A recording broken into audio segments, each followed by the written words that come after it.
Hey, what's going on, boys and girls? So listen, we're back. And today I got a banger for you.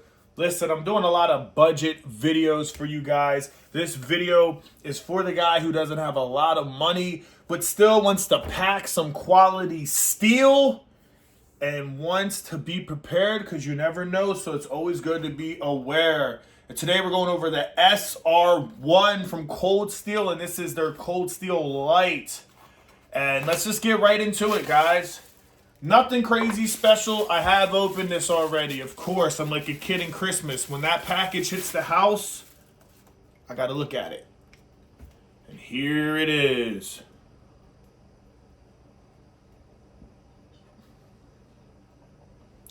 And first impressions, if you mess with firearms, and you'll know, this kind of reminds me of a Sig Sauer's frame. Now, it is G10, but this is a different G10. It's like a stippling. The action is very strong. Now, this is a triad back, but I just like to call it a back lock. Very strong. They say it's one of the strongest in the industry. And you see how many locks it's in there. And let me tell you, to do this one-handed is a pain in the ass. But listen to this. Woo. Let's see if we can one-hand it. Woo! All right, we got it. Making a video. Family's in the house. So, yeah, it's pretty cool. If you can see, has very thick thumb studs. Says Cold Steel on it. Taiwan, of course. This is not American made. Very heavy duty pocket clip. Almost so heavy duty I couldn't even actually get it in my pocket. But oh man, the action on that thing, like when you deploy this, it is a absolute brute. And let me tell you, it's a big knife. All right, this isn't a little boy's knife. You can do some stuff. For me, I'm a big guy. I'm 6'5". This thing feels great on my hand. And for beginners, I'm going to tell you the same way you do a buck 10. Just two-hand it. Just two-hand it. It's much easier to do that. But yeah, we'll go over some of the specs. But man, it is cool. It is badass. Now, the one gripe I have, and I don't know if you guys can see it on camera. Let's see. All right, Kiba. I don't know if you guys could see it, like right here, right there. If you notice, you can't even see it. You can kind of see it right there. You see that? Yeah, look at the blade. I don't know why, but it came nicked. The blade came nicked. Not cool, Amazon. Not cool, Cold Steel. I'm more than positive I could probably get that out.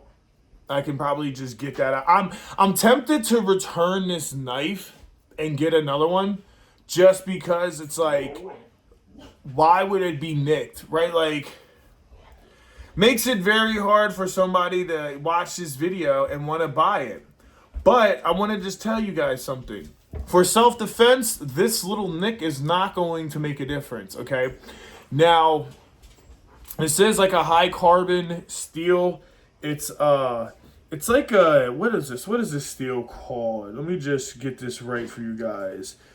It's a 5CR15 MOV / 8CR13 MOV. High carbon stainless steel has been proven itself tough and corrosion resistant.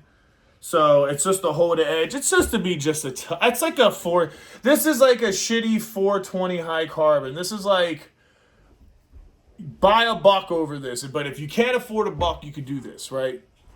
And I'm sure I can sharpen and get that right out. It's really not that bad. Like, I didn't even notice it for so long.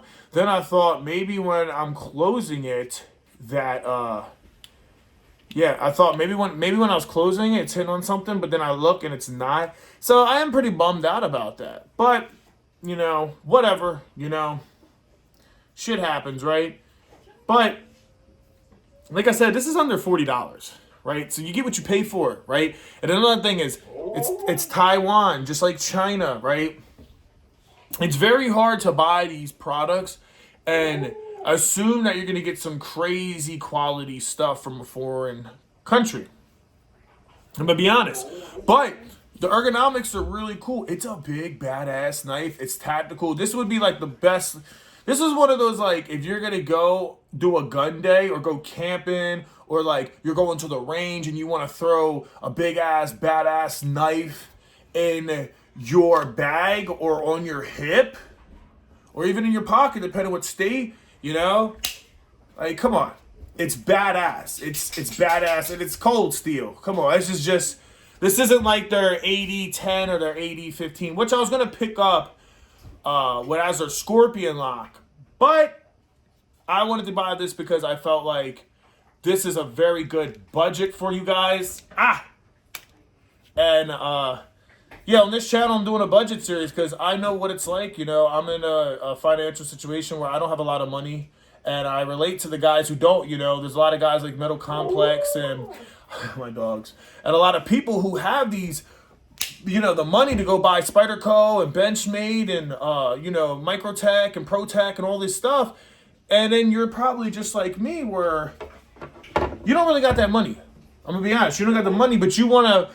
You want to be a collector, right? Or you want to have something to cut boxes at your work, or cut rope or paracord or whatever you need, right? And what's cool about this is it'll probably hold an edge decent. You could sharpen it easily. And if you lose it or you break it or something happens, guess what? It was $36, right? Now, all of these videos, I have an Amazon link, Everyday Carry. I'm going to put all of these knives and stuff I review in there. So if anything I ever review, you can just go right to a link and get it. And guess what?